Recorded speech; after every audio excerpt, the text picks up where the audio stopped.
Alhamdulillah rabbil alamin wa bihi nasta'inu ala umuri dunya waddin. Wassalatu wassalamu ala rasulillah al-karim wa ala alihi wa sahbihi ajma'in.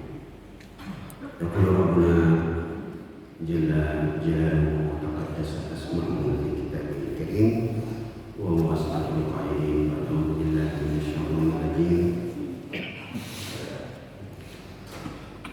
Ya ayyuhalladzina amanu taqullaha haqqa tuqatih wa la tamutunna illa wa antum muslimun. Allahumma shalli ala Muhammadin wa alihi wa sahbihi wa sallam. Allahumma 'allimna bima yanfa'una wa anfa'na bima 'allamtana wa zidna ilman nafi'an. Assalamualaikum warahmatullahi wabarakatuh.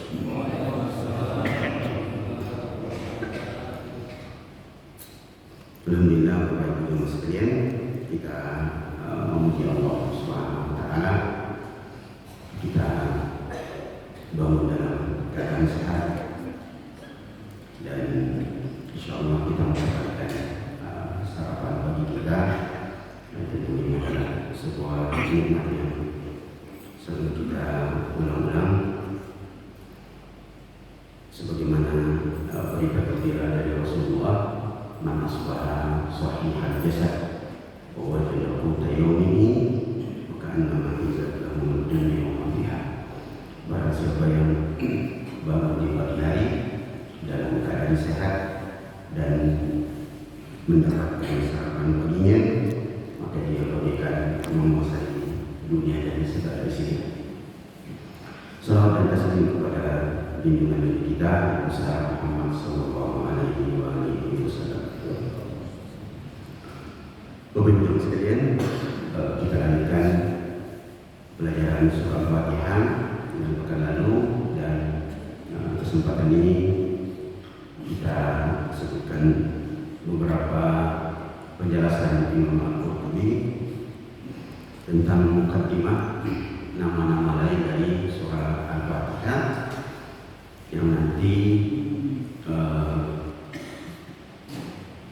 mengandung penjelasan tentang keutamaan surah Al-Fatihah. Pertemuan yang lalu beberapa nama dari surah Al-Fatihah kita sebutkan. Berikut ini mungkin kita sebut 2 atau 3 sampai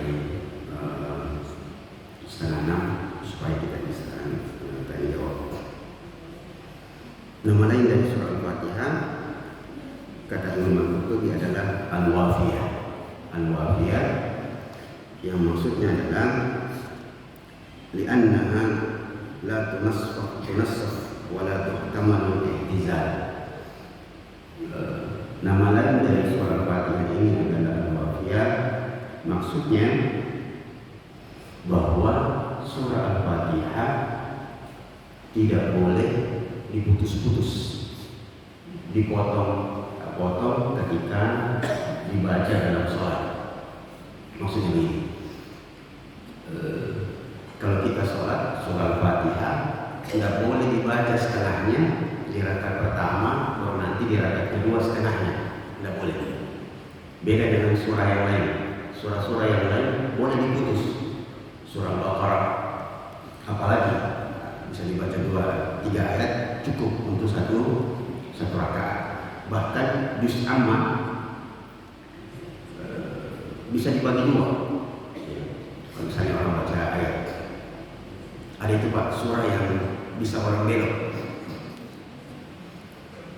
Wattini wal zaitun wa tur sinin wa hadzal baladil amin laqad khalaqnal insana fi ahsani taqwim thumma radadnahu asfala safilin illa alladziina aamanu.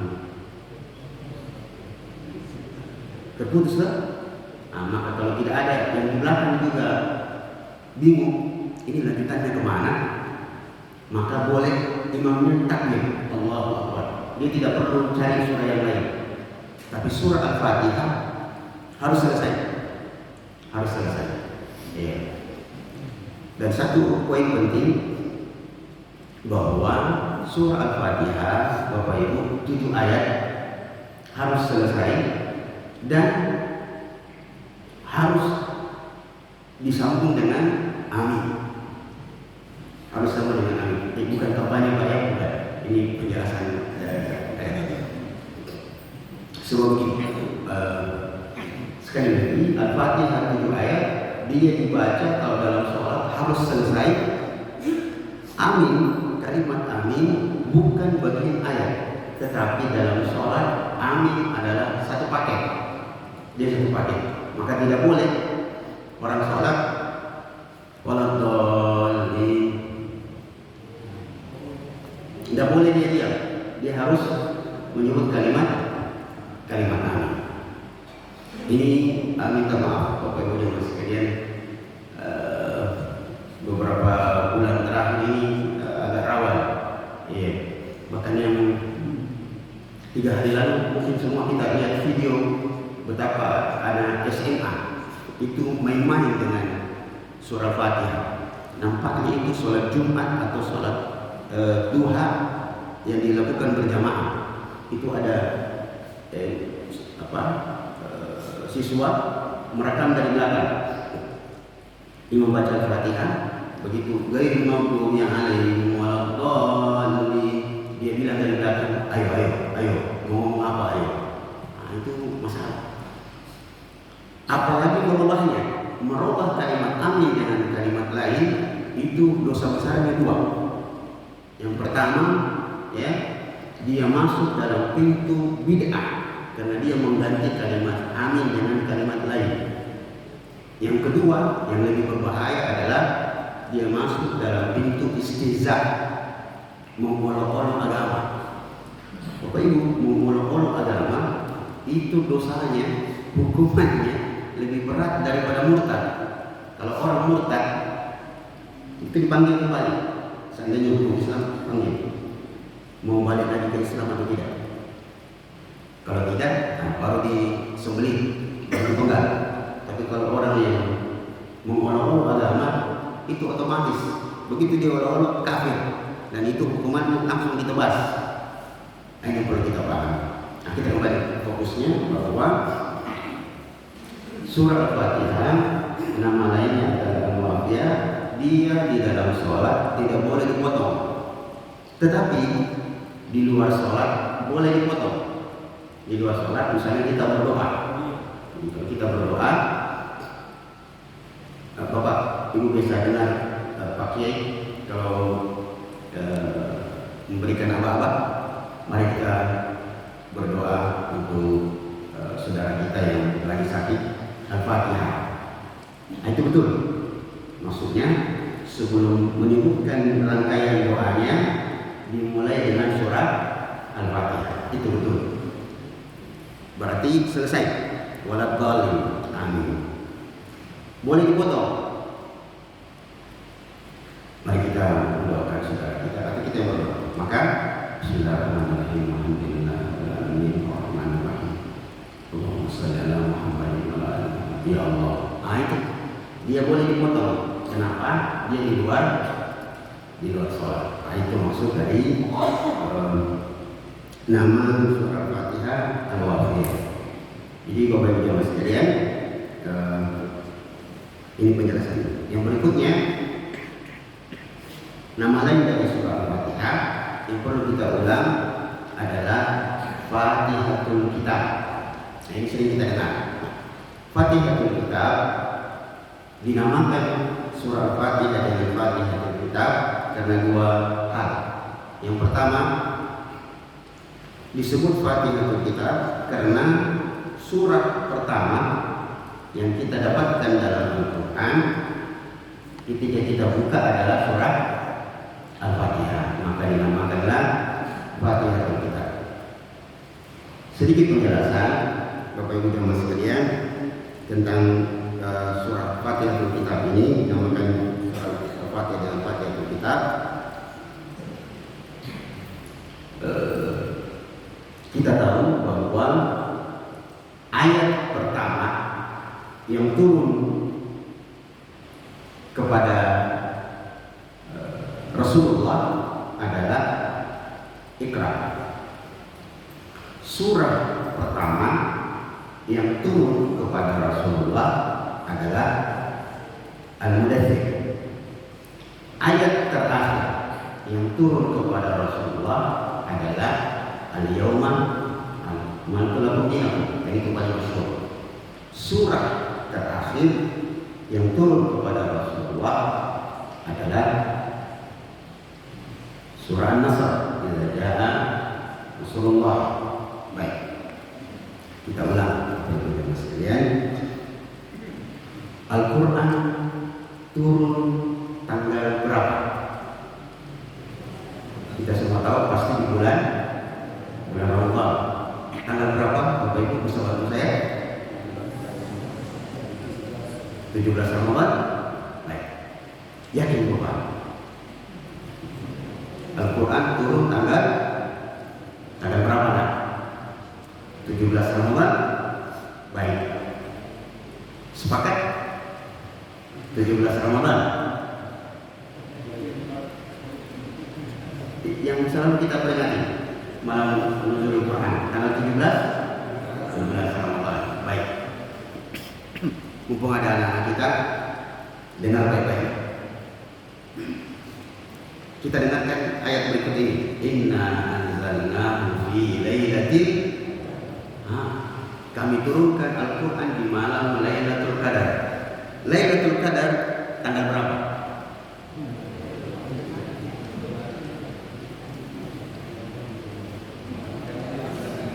Malam ganjil 20 ke atas. Ya Pak ya? Nah,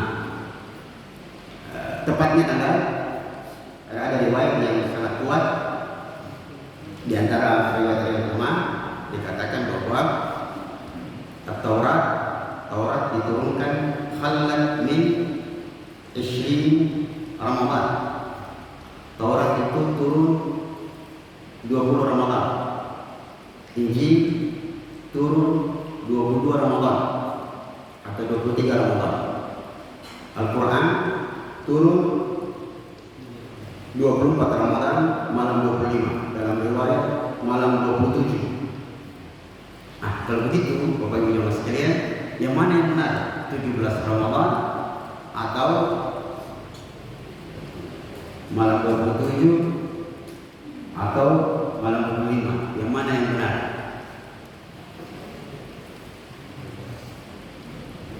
Dua-duanya benar.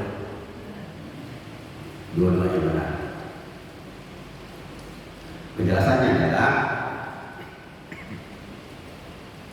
Quran yang turun di malam Lailatul Qadar adalah Quran yang utuh 30 juz dari Lauhul Mahfuz ke langit dunia, langit yang terdekat dengan dunia.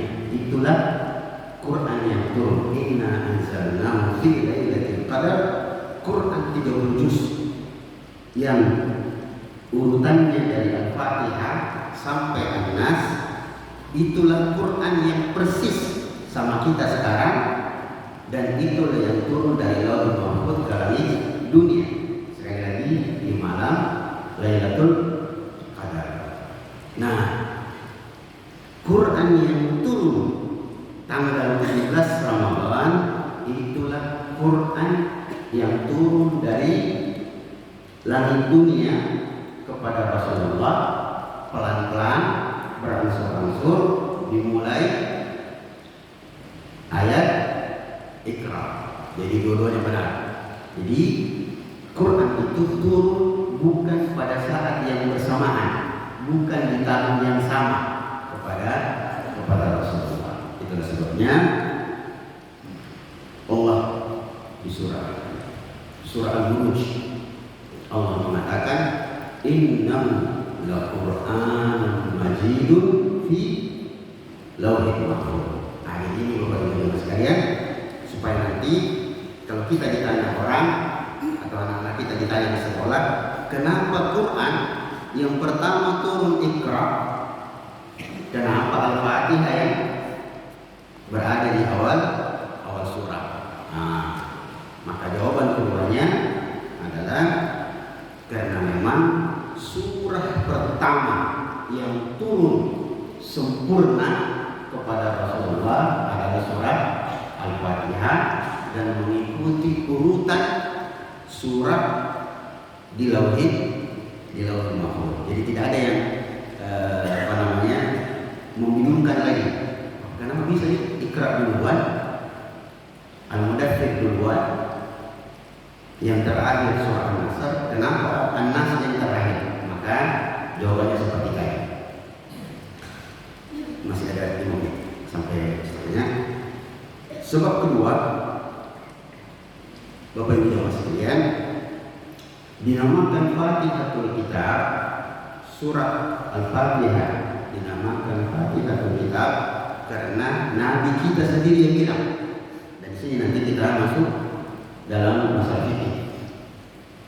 Rasulullah mengatakan, la sholata liman lam yaqra bi Fatihatul Kitab. Tidak sah sholat jika tidak membaca Fatihatul Kitab. Tidak sah sholat seseorang yang tidak membaca surah Al-Fatihah. Penjelasannya bahwa surah Al-Fatihah menjadi rukun jika pertama sholatnya sendirian. Yang kedua, surah Al-Fatihah menjadi rukun dan batal sholatnya atau tidak baca Al-Fatihah jika berjamaah pada sholat sir, zuhur dan asar, dia menjadi rukun. Tidak sah sholat seseorang yang tidak menjadi membaca Al-Fatihah. Adapun sholat berjamaah, maka bacaan Fatihahnya imam menjadi bacaan Fatihahnya makmum. Contohnya, kenapa bisa begitu? Yang membuat Al-Fatihah bacaannya imam menjadi bacaannya makmum adalah kalau Bapak masuk ke masjid, imam ruku, kita ikut ruku, kita mendapatkan rakaat. Padahal kita tidak membaca Al-Fatihah. Kenapa? Karena bacaan imam menjadi bacaan makmum. Itulah untungnya sholat berjamaah. Rasulullah mengatakan, shollu ma'al imam, sholatlah berjamaah. Insya kalau benar sholatnya imam, kalian ikut benar. Wa in akhta'a, kalau imamnya salah, kalian tetap benar. Imamnya bertanggung jawab sendiri. Nah, itulah beratnya tanggung jawab imam.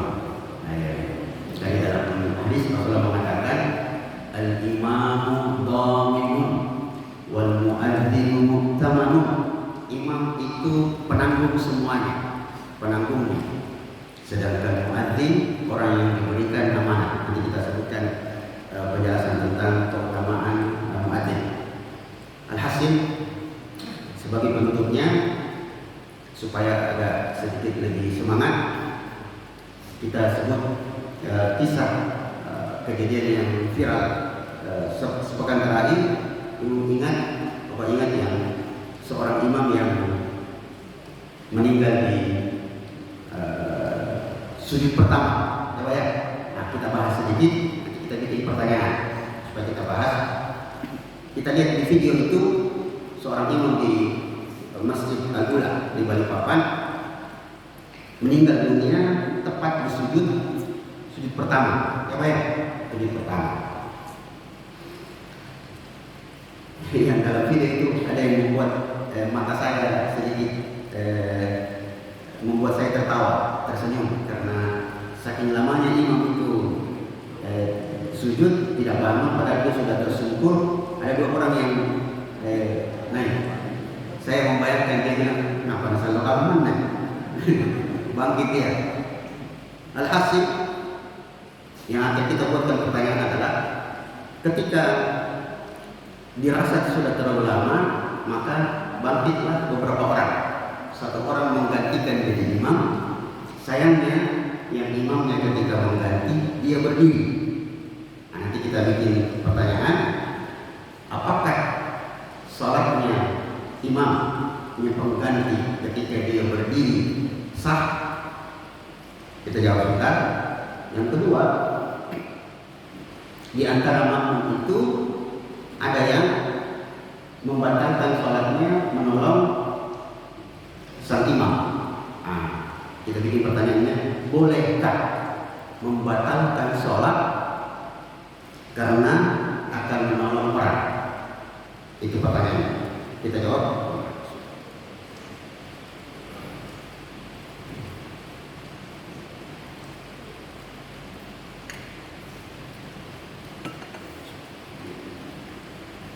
Jawabannya, Bapak Ibu Jemaah sekalian, bolehkah kita membatalkan sholat karena hal darurat, terutama akan menolong orang?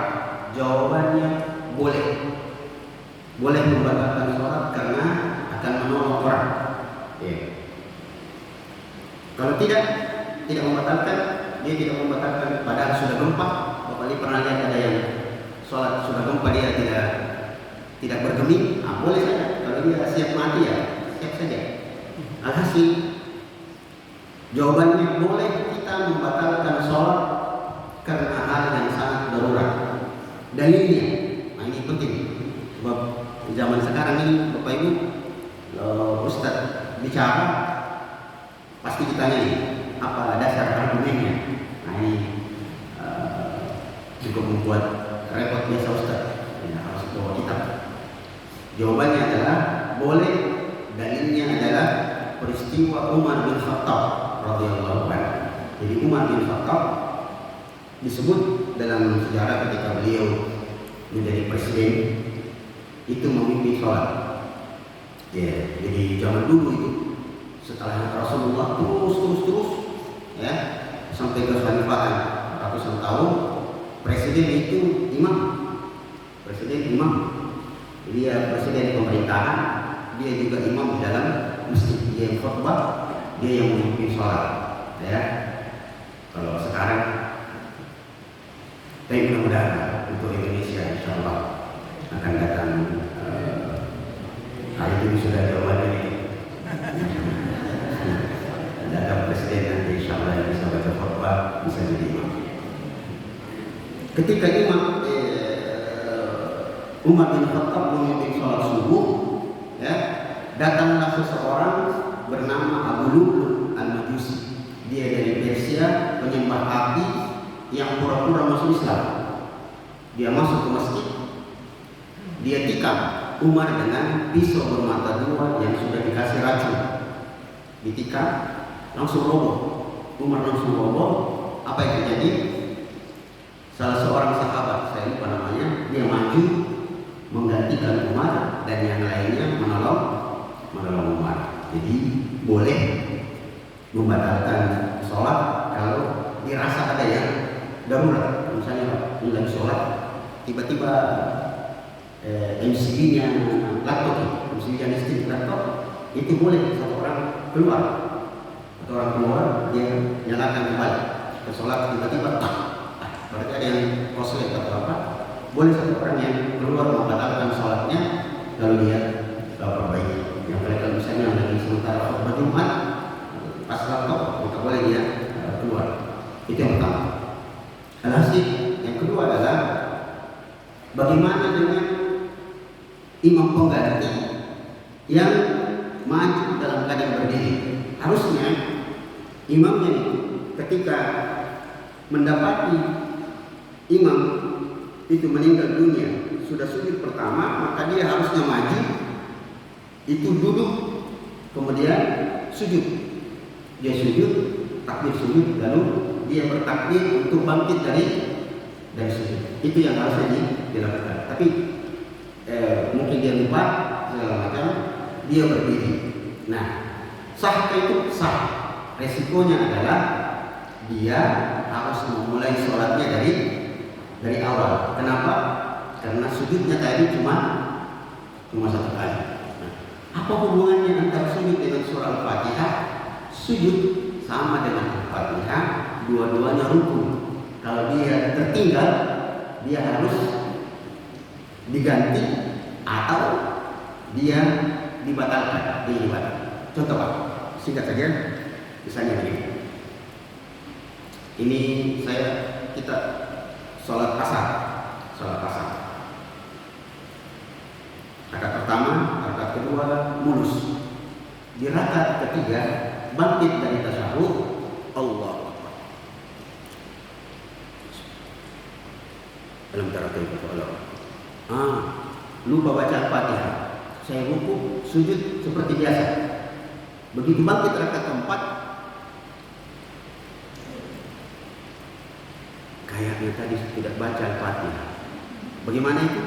Maka begitu ingat, saya harus langsung sujud. Yang tadi rakaat ketiga saya sujud, subhanallah, langsung bangkit. Itu kan kita Pak Ibu biasa kalau sujud bangkit. Padahal sebenarnya yang sunnahnya itu kalau mau bangkit dari sujud itu sebenarnya duduk dulu baru bangkit. Tapi kan biasa kita Allahu Akbar. Berarti sujudnya yang satu kurang. Kalau diingat ketika berdiri, lupa sujud atau lupa Al-Fatihah. Apa yang terjadi? Kalau sujudnya yang kurang, maka langsung turun. Allahu Akbar, langsung turun untuk menggandakan sujud yang kurang. Kalau Al-Fatihah, sekarang saya di surah di rakaat keempat. Alhamdulillah. Kayaknya tadi Al-Fatihah tidak baca di rakaat ketiga. Apa yang terjadi? Apa yang harus dilakukan? Maka kita sholat seperti biasa. Nanti di rakaat keempat yang harusnya saya duduk tasyahud itu harus bangkit, harus bangkit kembali. Begitu caranya. Jadi bagaimana kalau diingatnya setelah selesai sholat? Assalamualaikum warahmatullahi wabarakatuh. Assalamualaikum. Kayaknya tadi rakaat ketiga kurang sujudnya. Apa yang harus dilakukan? Bangkit kembali, laksanakan satu rakaat, kemudian ruku sujud seperti biasa. Setelah itu sujud sahwi, selesai. Nah, bagaimana kalau Al-Fatihahnya tidak ada? Tadi rakaat ketiga langsung campur wal asr.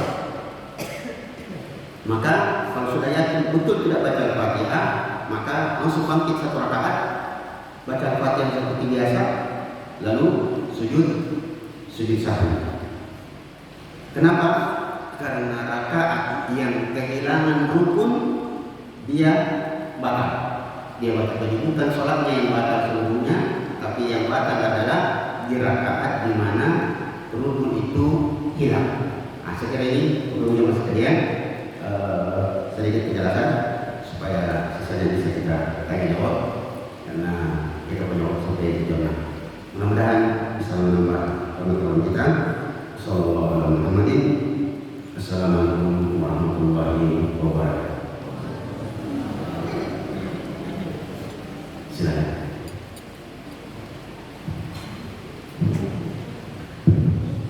Ya, Assalamualaikum warahmatullahi wabarakatuh. Waalaikumsalam. Sedikit pertanyaan saya, satu saja. Iya Pak.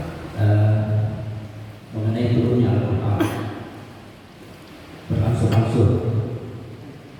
Kemudian kalau tidak salah pada zamannya Umar, kemudian disusun menjadi satu Al-Quran. Ya, pertanyaan saya, karena berangsur-angsur turunnya, di mana letak ilham penyusunan Al-Quran itu sama persis pada saat yang dibilang sama persis urutannya, karena turunnya berangsur-angsur, tidak beraturan. Kemudian disusun persis sama yang di atas. Siapa yang dan dari mana ilham seperti sama di atas. Demikian proses. Assalamualaikum warahmatullahi wabarakatuh.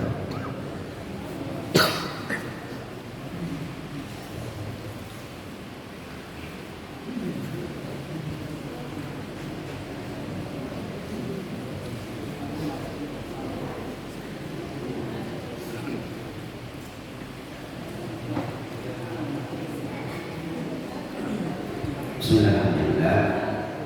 Jadi penyusunan Al-Quran menjadi mushaf itu nanti di zaman Utsman bin Affan.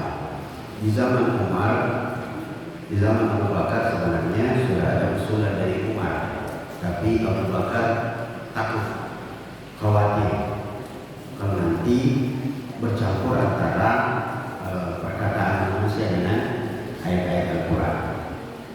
Nah, datanglah Utsman bin Affan, kemudian dibujuk oleh sahabat-sahabat yang lain, ayo kumpulkan, sebab terjadi beberapa peristiwa di mana ada di beberapa wilayah di Irak dan di Madinah itu terjadi perselisihan antara sahabat yang mengatakan bacaan saya lebih benar daripada bacaan kamu.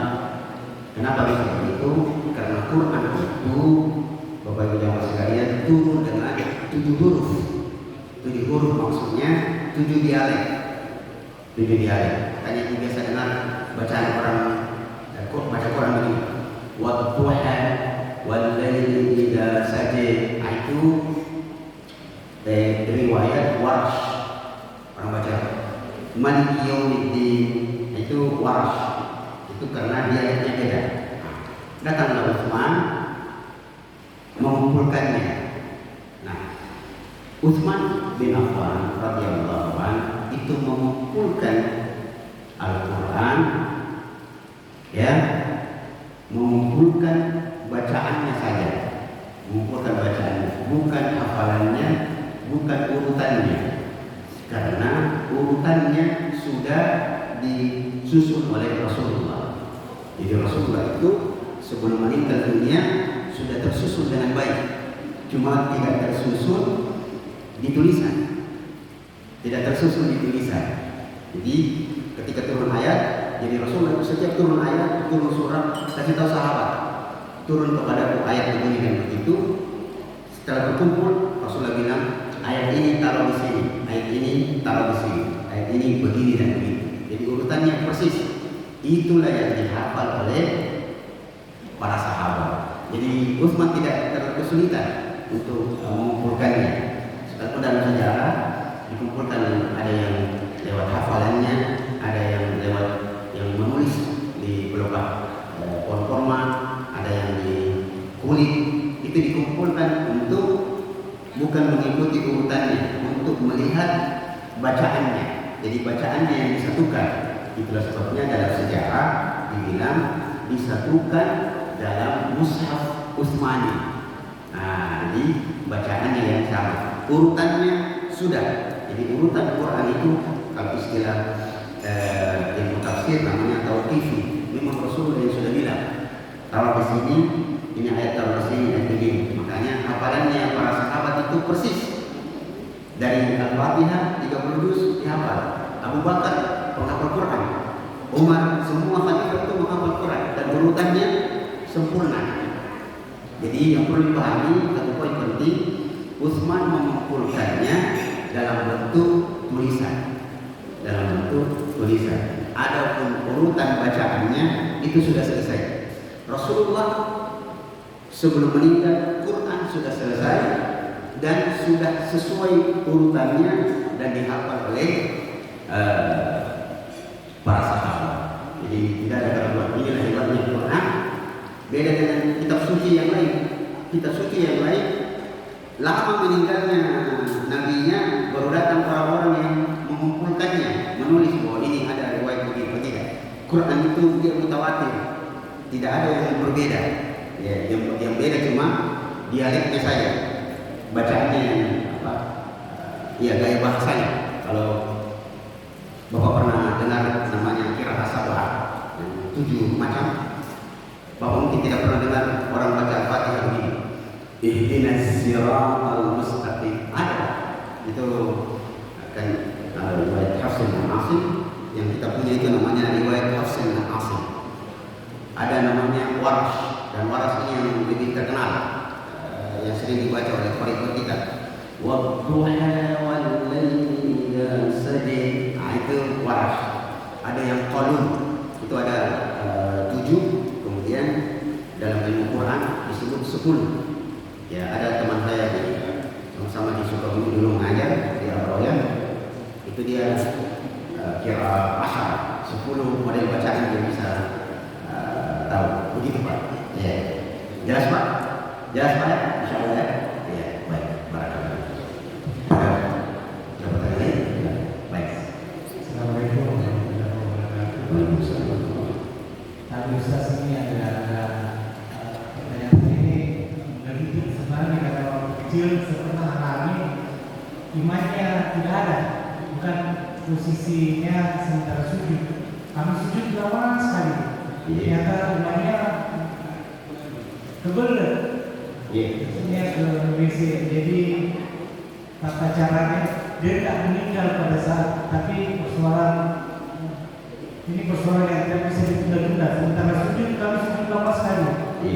Ini ingatan saya waktu kecil belum terjadi. Bagaimana tata caranya ketika harus ada pemain pengganti? Itu saja. Jadi dalam fikih itu ada namanya istikhlaf. Istikhlaf itu artinya pengganti imam. Itulah sebabnya Bapak Ibu selalu saya ingatkan, jangan sampai yang berdiri di belakang imam, 3 orang yang pas berdiri di belakang imam ini ada anak-anak. Jangan sampai ada anak-anak. Ya. Jadi yang di belakang imam itu 3 orang yang sudah dewasa, yang tahu apa yang harus dilakukan ketika terjadi sesuatu. Itu yang pertama perlu dipahami. So, saya pernah di beberapa masjid itu anak-anak Pak. Jadi ada anak-anak, saya bisa. Cuma saya agak khawatir kalau sampai anaknya kosong saat di masjid ini usir jadi masalah. Ternyata setelah selesai sholat, saya tanya orang, anaknya siapa itu Pak? Dia bilang jamaah. Udah tahu Ustaz, kita bilang jamaah kira itu anak tak kan? Nah itu jadi sebagainya dia. Nah kemudian bagaimana seandainya terjadi sesuatu yang mana imamnya pergi, maka memang kalau dirasa agak lama seperti yang terjadi di masjid kemarin itu, kalau curiga kenapa ini lama, boleh 1 orang bangkit. Nah tinggal dia maju mengingat kembali posisi terakhir.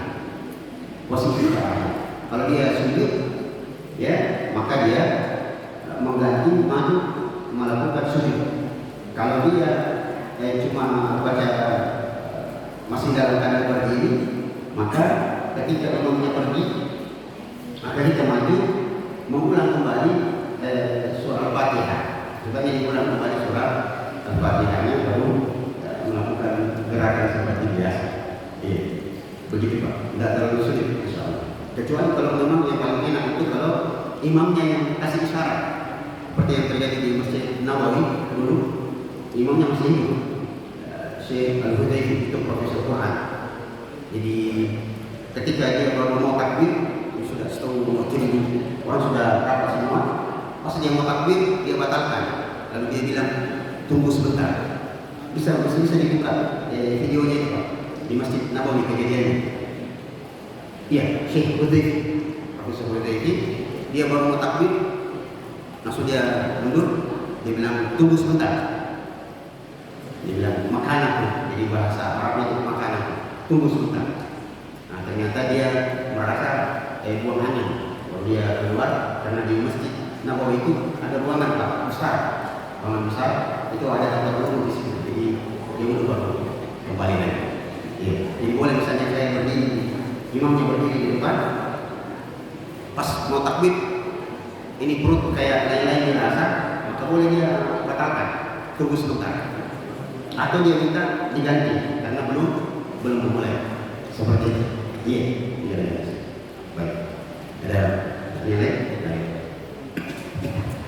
Assalamualaikum warahmatullahi wabarakatuh. Waalaikumsalam warahmatullahi wabarakatuh. Ini ada di kampung saya Ustaz. Iya Pak. Al-Fatihah satu paket dengan ini. Pada saat sholat lidahnya antara ini ya adalah lagi untuk mendekati setengah menit lah gitu. Jadi kadang-kadang makmum mendahului amin. Oh iya. Iya, pada bagiannya kan dikatakan siapa saja bersamaan pembacaan aminnya dari mereka Betul. Iya. Mohon. Terima kasih Pak pertanyaannya. Bapak Ibu, terutama Bapak, karena Ibu tentunya berteriak bilang aminnya itu kecil di hampir dalam hati. Tapi Bapak perlu mengucapkan amin. Nah, sekarang kita bikin pertanyaan. Kita ulang pertanyaan Bapak kita. Kapankah sebenarnya makmum itu mengucapkan kalimat amin? Nah, jawabannya sebelum masuk ke intinya, umumnya kita laki-laki ini kalau sholat jadi makmum, kita bilang amin kalau imam sudah bilang waladhdallin amin. Bukan, kita itu bilang amin kalau imamnya bilang a. Kalau dia sudah bilang a, baru kita bersamaan berdasarkan hadis Nabi. Kita dengar dulu kalimat hadisnya. Man wafaqa ta'minahu ta'minal malaika ghufira lahu ma taqaddama min dhanbi. Ini subhanallah. Kita masih baca surah Al-Fatihah sudah diampuni dosa kita. Rasulullah mengatakan barang siapa yang aminnya, kalimat aminnya bersamaan dengan aminnya malaikat, diampuni dosa-dosanya. Apa maksudnya aminnya malaikat adalah aminnya imam.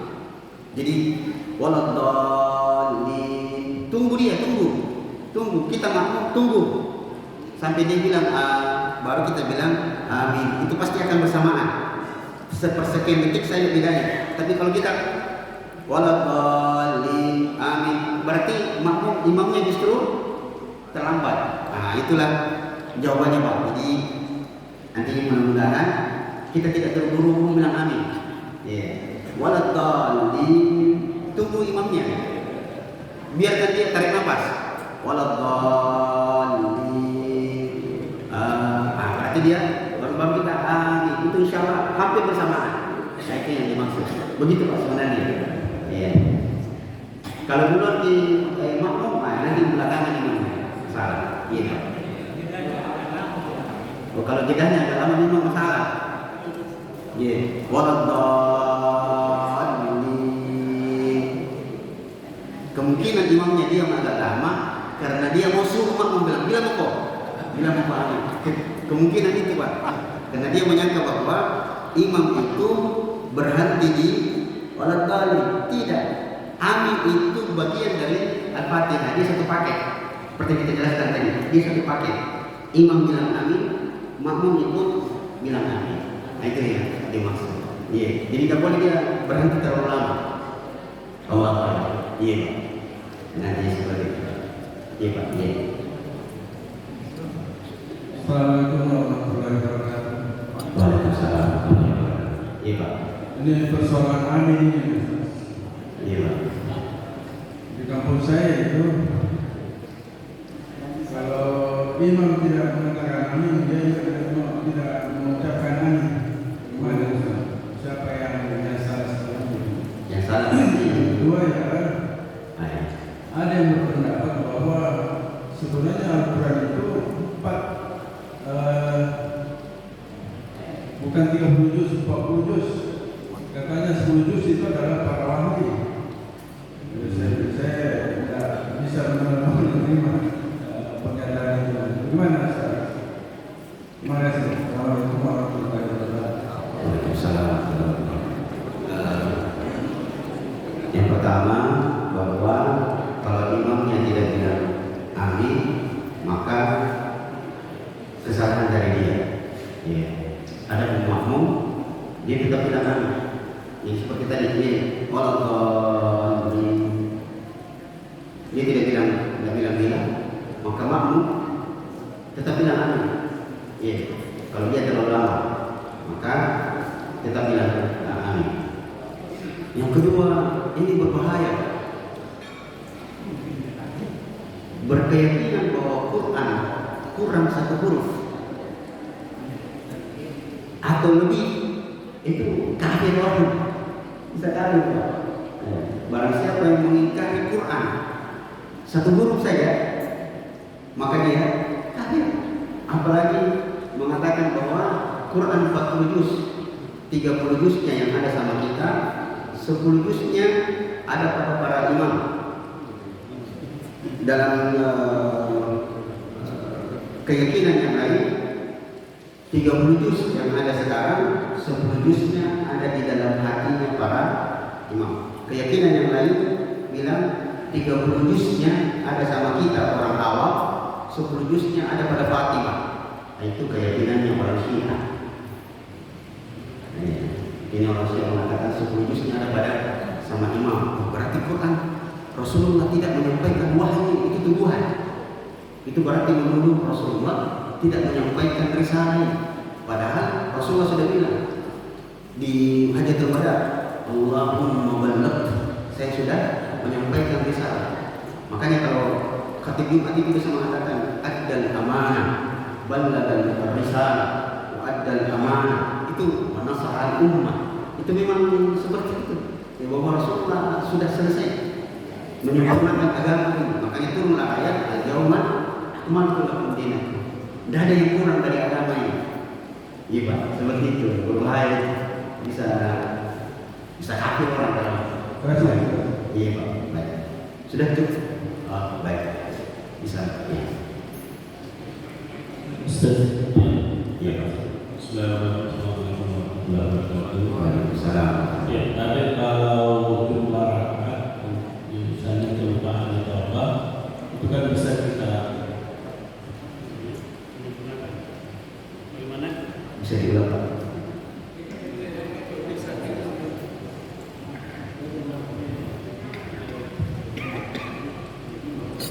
Ya, baik. Kalau jumlah rakaat dalam sholat kemudian kita kelupaan kan bisa disempurnakan. Iya. Ya, bagaimana dengan apa? Misalnya ada keraguan, sudah baca tadi. Iya. Ya, ini untuk sumber pada saat kita sholat maghrib bisa dicuri. Iya. Saya sudah baca. Oh, lebih baik daripada tidak. Saya baca kembali. Bisa tidak seperti itu? Oh iya. Iya. Jadi kalau kita sementara sholat, Allahu Akbar, ini jalan seperti biasa. Tiba-tiba bertemu zaitun sampai akhir ayat. Sebelum ruku, kayaknya tidak baca Al-Fatihah. Diulang, mundur ke belakang, baca Al-Fatihah, baru ada surah, baru ruku seperti biasa. Iya. Pada posisi makmum. Oh, kalau makmum tidak ada masalahnya. Jadi kita ulang posisinya. Al-Fatihah rukun, dia wajib dibaca, rukun. Batal salat seseorang jika dia tidak dibaca Al-Fatihah. Kapan itu? Yang pertama ketika sholat sendiri. Sholat sendiri Al-Fatihah rukun. Yang kedua ketika sholat sir, duhur dan asar berjamaah. Kita berjamaah, tapi sholatnya duhur dan asar, maka dia menjadi rukun. Ya. Yang ketiga, ketika sholat maghrib, isya dan subuh pada rakaat ketiga atau 3 dan 4, itu menjadi rukun sekalipun sholat berjamaah. Tapi itu dalam keadaan normal, Jadi kita berada di belakang imam sejak awal dan kita dapatkan waktu yang cukup untuk membaca Al-Fatihah. Kalau tidak normal, misalnya ini sholat duhur atau sholat asar, imamnya ternyata bacaannya cepat, sedangkan kita bacanya lambat. Baru iya karena kedua yang tadi dia sudah takbir, maka kita tidak punya lagi kewajiban kita sudah ditutupi oleh imam. Maka gerakan yang harus kita lakukan adalah mengikuti imam. Semua kewajiban kita sudah dipenuhi oleh imam. Salah satu contohnya tadi membuktikan bahwa kita masuk, imam ruku, kita ruku, itu sudah dapat rakaat. Tidak baca Al-Fatihah Ustaz. Tadi kita bilang kalau Al-Fatihah itu rukun, betul. Itu kalau dalam keadaan normal. Tapi dia saat-saat tertentu, alhamdulillah secara umum bacaan kita sudah diwakili oleh imam. Itulah baiknya, alhamdulillah, jadi motivasi supaya kita selalu sholat berjamaah. Iya, wallahu. Masih ada? Terakhir? Cukup? Satu lagi. Iya, terakhir. Bagaimana dengan tajwid yang sudah imam? Tajwidnya imam. Tajwidnya imam itu lebih penting pada surah Al-Fatihah. Al-Fatihahnya benar, maka surah itu hukumnya sunnah. Ya, makanya ini sekedar saran saja saya biasa sama beberapa pengurus masjid.